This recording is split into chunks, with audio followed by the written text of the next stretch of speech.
Hi, this is Trey Passer. Welcome to my review of Dark Phoenix. I'm going to try to put no spoilers in this review, and that's because I think I'm going to do a spoiler review of this. Anyway, this is, I guess, the second telling of the Dark Phoenix saga, of course, Last Stand being the first one, and I really hated that movie. Okay, this one, okay, you get the more of the first class, cast in this movie. Basically, it's about Jean Grey while on a mission to rescue some stranded astronauts. She gets enveloped with this Phoenix Force, and it starts to corrupt her, and she turns into Dark Phoenix, and the X-Men have to stop her. That's basically the gist of the story. Okay, now of course this movie stars James McAvoy as Professor Xavier, Michael Fassbender as Eric Lashender, Magneto, Nicholas Hoult as Hank McCoy, aka the Beast, Sophie Turner as Jean Grey the Phoenix, Ty Sheridan as Scott Summer Cyclops, Alexander Shipp as Aurora Monroe Storm, Evan Peters as Quicksilver, Peter Maximoff, Cody Smit-McPhee as Kurt Wagner, Nightcrawler, and you have Jessica Chastain. She plays a character named Bulk, and of course Jennifer Lawrence plays Raven Mystique in this. Again, now I heard before this movie came out, because this movie, the ending I believe they reshot, and this movie got delayed from last year. So a lot of people and people know because of the merger that this is going to be the last official X-Men movie from Fox, now that Marvel owns the rights to it. Okay, so what was my expectations going into it were fairly low, because I heard the rumors and stuff about this movie going in, and I have to say this movie is not as bad as uh, people were saying, and they made it seem like this was one of the worst X-Men movies ever, and it's not. Okay, they kind of, I read the comic book, so I know the Dark Phoenix saga, and that story is very complex. And of course, I read this comics, Chris Claremont, John Byrne, Teddy Austin, and that story is very complex, and it kind of takes place over a large number of issues. So to try to squeeze all that in a 2-hour movie is kind of asking too much. So I can understand them having to change things and kind of whittle things down a little bit. Okay, and I think this version is way better than the Last Stand version. I definitely think that is, because in this story, like I said, Jean Grey gets enveloped by this Phoenix Force while they're out on a mission, and of course then she slowly starts to, lose control and stuff, and the X-Men, basically have to stop her. And then of course there's division between the X-Men. Some of them, want to stop her, some of them want to kill her, and this movie, what I like about this movie specifically is the relationships in this movie. Okay, again, I liked, of course, I love James McAvoy as Professor Xavier in this movie. I like the evolution of his character in this movie. His character goes through an arc from the beginning of the movie to the end, which I thought played out really nice.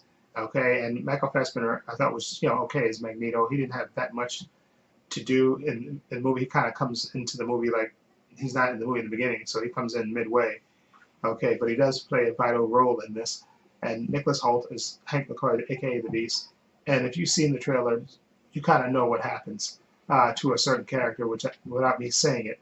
Okay, I mean, because they practically telegraph it in the trailer and in the TV spots and all that stuff. So you know what happens, and that's kind of the catalyst of what forms a split with the X-Men. But I thought what I liked, okay, again, was they kind of what they really strengthened to me is that bond between Jean Grey and Scott Summers, Sophie Turner and Ty Sheridan in this movie. They actually showed you that they're a couple in this movie, and that that you believe that they have this love between them. They actually show that, which of course the first set of X-Men movies, it became Wolverine and the X-Men, okay, and they kind of short shrift Scott Summers, Cyclops, they really shortchanged that character, okay, in that first iteration of the movie. But I think in this one, you actually buy that bond between Scott Summers and Jean Grey. You buy that love to me. They sell it to me. Unfortunately, some characters don't get as much development at all, which is a shame. Okay, okay, Storm and Nightcrawler. They really don't get that much development at all in there, which is a shame.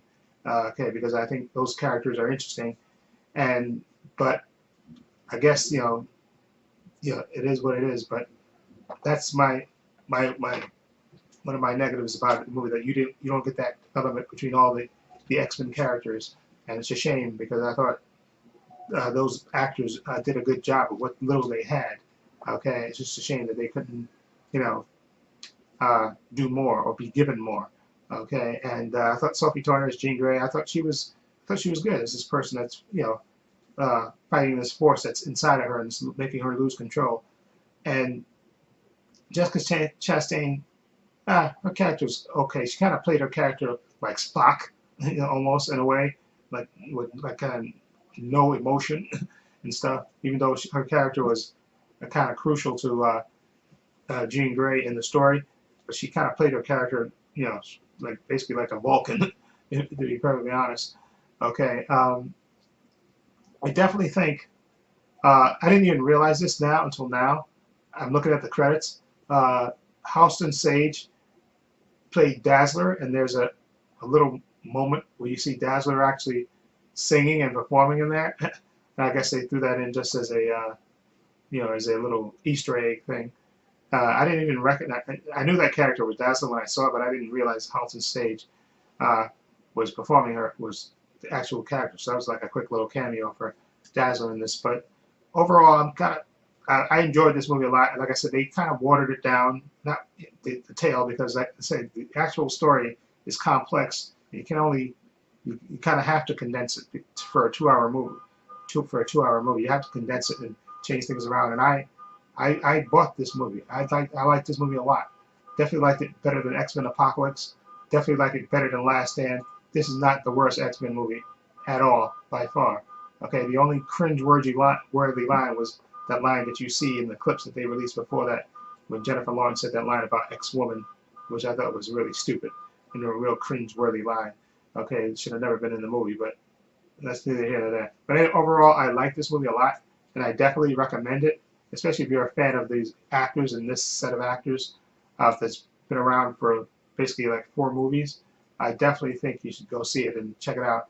And it is a shame that most of these characters are not going to come back. Well, probably not, though. They're probably going to recast everybody, which is a shame. I'd love for them to continue and just bring this group of actors into the MCU, and then that way you can explore those characters more in future movies, like give Storm and Nightcrawler more to do and stuff. And I definitely am kind of harking that that they won't, they're going to probably recast everybody. Hopefully, again, my hope, but I know it's not going to happen. They're probably going to recast, is to keep the same cast and just move them into the MCU, and that would be my preference. So overall, I enjoyed this movie a lot, and I definitely, if you're a big fan of the other movies, definitely go see this movie for the sort of the wrap up, I guess, of these actors and characters. So I'm going to give Dark Phoenix, I'm going to give it a 7 out of 10. I enjoyed it, okay? I enjoyed it. I know people kept saying this movie was absolutely horrible, the worst. To me, it was, no, it wasn't. This movie was okay, and I was invested in the characters, and I cared about what happened to them, okay? And I found it entertaining, okay? So anyway, let me know what you think of Dark Phoenix, what do you think of it? Feel free to leave comments down below, and if you like this review, please hit the subscribe button down below. I have links to my Facebook, my Twitter, my Instagram in the description box, as well as a link to my other channel, Paul Views and Opinions. Please check that out as well. And this is Trey Pastor saying so long and take care.